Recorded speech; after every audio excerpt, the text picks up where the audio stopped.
There is a specific kind of discomfort that doesn't have a name yet. Not sadness, not anxiety, not burnout, though it might borrow the face of all three. It's something quieter, a low hum underneath your days, a feeling that the life you're currently living no longer quite fits you, like wearing a coat that used to be yours. If you felt that lately, I want you to stay here. Because what you're experiencing isn't a problem to solve. It isn't something to push through or medicate or explain away to someone who won't understand. It is a signal, and it's one of the oldest, most precise signals the universe sends to the people it's preparing to move. You are standing at the threshold, and the threshold has a very particular feeling. It almost never feels the way you'd expect it to feel. Most people imagine that right before everything changes, right before the big shift, there would be clarity. A sign you couldn't miss. A moment of knowing so loud it drowns out the doubt. But that's not how it works. The threshold doesn't announce itself. It doesn't send a formal invitation. It arrives in the texture of ordinary days. In the way Tuesday morning feels slightly wrong. In the way you scroll through your own life and feel like you're watching someone else. The first thing that happens, before anything else, is that the familiar becomes strange. Not dramatically strange. Not obviously strange. Just slightly off. The job you've done for years suddenly feels like a costume. The conversations you used to enjoy now feel like they're happening in a language you're slowly forgetting. The version of yourself you show up as every day. That version starts to feel like it's running on borrowed time. You don't say this out loud. You're not even sure you have the right to feel it. Because nothing is technically wrong. Your life, by every measurable standard, might be exactly what you planned. And yet something in you keeps looking toward the door. This is not ingratitude. This is not instability. This is you.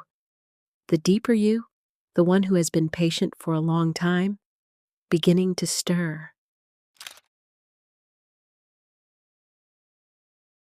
The second thing that happens is that your emotions stop following the rules. You cry at things that shouldn't move you. You feel nothing at things that used to matter. Small moments crack you open in ways you can't explain to anyone watching. A piece of music, the light through a window at a specific hour, the way someone said something ordinary and you felt it everywhere. This is not a breakdown. This is your sensitivity expanding because something in you is making room. The nervous system registers change before the conscious mind is ready to name it. Your body knows you are at the edge of something. It starts processing in advance. The emotions you feel in this period aren't irrational. They are precise. They are pointing at the exact places where the old self is releasing its grip. Pay attention to what moves you during this time. It is not random.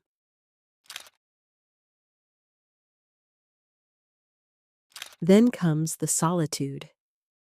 You start needing more silence. Not because you're depressed, though it might look that way from outside, but because noise, the social noise, the performing noise, the noise of maintaining a version of yourself that is beginning to feel like a role, starts to cost more than you have. You find yourself canceling things you once looked forward to. Sitting longer in rooms alone, driving without music, waking before anyone else, just to exist in the quiet without having to be anything for anyone. This pull toward solitude is not withdrawal, it is preparation. Every major transformation in a human life is preceded by a gathering inward. The seed doesn't announce it's breaking open, it simply goes quiet.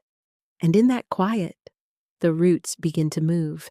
If you are craving silence right now, trust it. Something is growing in you that needs the dark.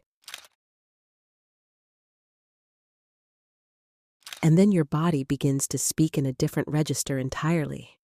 Not illness, not injury, Something more subtle than that. A heaviness in the chest that isn't grief, or isn't only grief. A tension that lives at the base of the throat, right at the place where things go unsaid. Disrupted sleep, not from worry exactly, but from a kind of restless aliveness that doesn't know where to go yet.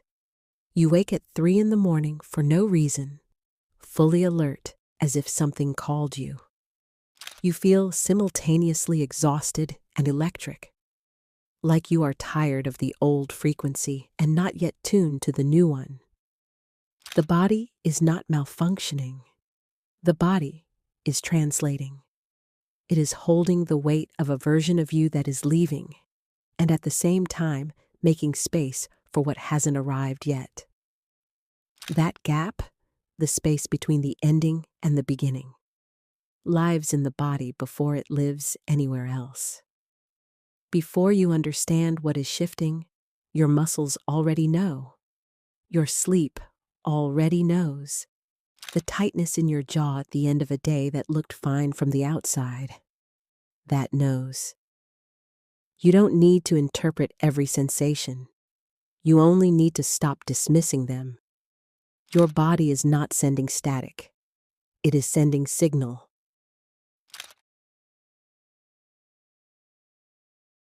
There is another sign, and this one is the most disorienting of all. The things that used to work stop working. The habits that grounded you, the relationships that defined you, the beliefs that organized your world. They don't disappear suddenly. They just begin to feel slightly hollow. Like furniture you've had for so long you stopped seeing it, and then one day you look up and realize none of it is actually yours anymore. You didn't choose it, you inherited it, from a version of yourself who needed it then. This is the part that can feel like loss, and it is loss. Something is ending. But here is what no one tells you about the threshold. What ends is not you. What ends is the shape you are wearing, and you are much older and much larger than any shape you've ever worn. You don't need to hold on. You only think you do because you haven't seen yet what's on the other side.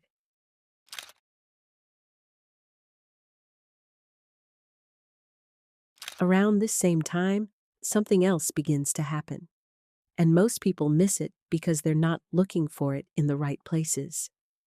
The world starts sending strange coincidences. A book falls open to a page that answers something you hadn't yet put into words. A stranger says something in passing that you will think about for 3 weeks. You think of a person you haven't spoken to in years, and they contact you the same evening. You hear the same idea from 3 completely unrelated sources within a single week. You notice a symbol, a word, a theme, and then you see it again, and again, and again, until you can no longer pretend it's accidental. These are not coincidences. These are the field reorganizing around your new frequency before you've consciously claimed it. When you are in transition, when the old self is loosening and the new direction is beginning to form, the energy around you becomes unusually responsive. Things find you. Information arrives. People appear who carry exactly the piece you need next. Not because the universe is doing something extraordinary, because you have finally become quiet enough to notice what was always being offered. The synchronicities are a compass. They do not tell you where to go. They confirm that you are already moving in the right direction. Pay attention to the pattern, not the individual event. The pattern is the message.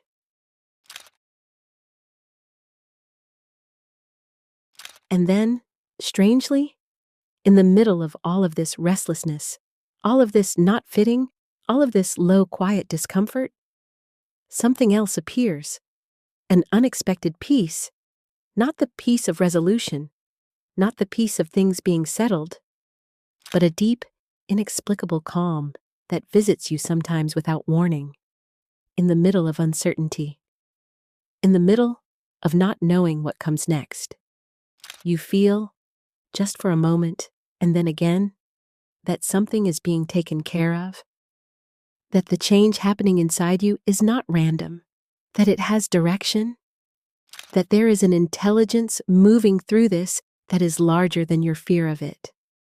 That peace is not denial. That peace is recognition. Some part of you already knows where this is going. Some part of you has known for a while. It was quiet while you were busy. It was patient while you were not. And now it is starting to speak, not in words, but in the quality of your days, in what no longer satisfies you, in what suddenly catches your attention in ways it never did before. The threshold is not a crisis. It is an arrival. You are not falling apart. You are being rearranged. The discomfort you feel is not a sign that something is wrong with you. It is a sign that you have grown larger than the life you are currently living, that the container can no longer hold what you have become, and the universe, which has been waiting for exactly this moment, is beginning to make room.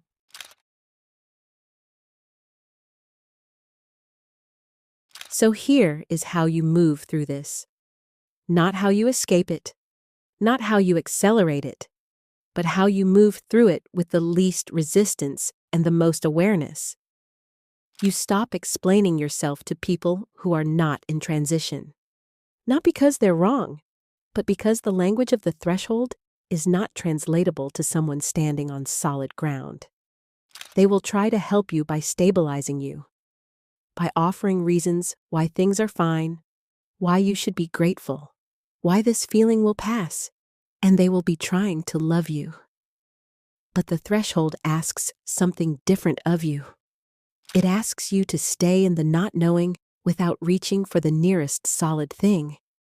It asks you to be in process rather than conclusion.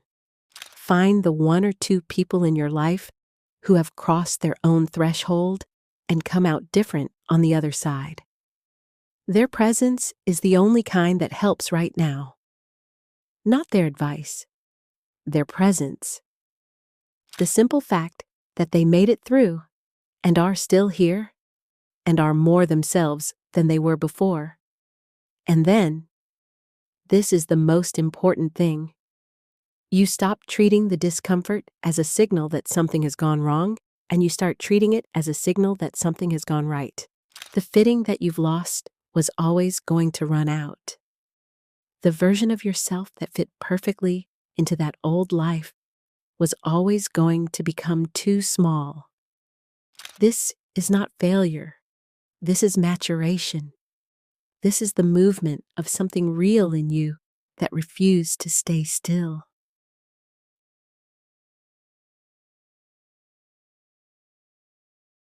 There is nothing to force here, nothing to figure out. You do not need to know what comes next in order to move through this. The threshold only asks one thing of you: that you stop insisting on staying the person you were, that you let the old shape go with some grace, that you trust the quiet growing in you more than the noise of everything that says you should stay the same. You have been here before, not in this life maybe, but some ancient part of you recognizes this feeling. The standing at the edge, the not knowing, the strange peace underneath the fear. You know how to do this. You just forgot for a little while that you knew. Everything you are moving toward is already moving toward you. It has been for longer than you realize. If this video found you today, it wasn't by accident. Subscribe if you want to keep understanding what your inner world is already trying to tell you. And tell me, what's the thing in your life right now that you've outgrown but haven't let go of yet? I read every answer.